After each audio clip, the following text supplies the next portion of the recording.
روز سه‌شنبه کاتب دولتی ایالات متحده آمریکا رکس تیلرسون گفت اگر پاکستان تعقیب طالبان و دیگر گروه‌های افراطی را تحکیم نبخشد، واشنگتن میتواند لغو مقام خاص پاکستان در پیمان ناتو را در میان گذارد.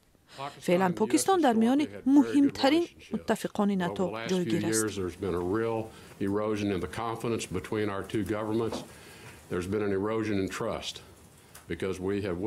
اعتماد میان کشورها کاسته شده است، زیرا ما شاهد آن هستیم که در پاکستان سازمان‌های تروریستی پناهگاه یافته بر ضد نظامیان و منصبداران ایالات متحده آمریکا حمله ها راه اندازی می کنند. آنها همچنان کوشش های صلح در افغانستان را برهم می زنند. پاکستان باید سمتگیریش را تغییر دهد.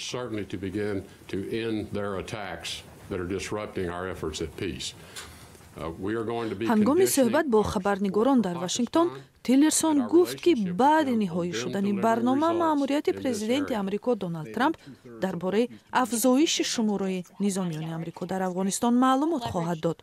شام دوشنبه پرزیدنت ترامپ گفت که کشورش جنگ با تروریسم در افغانستان را ادامه می‌دهد.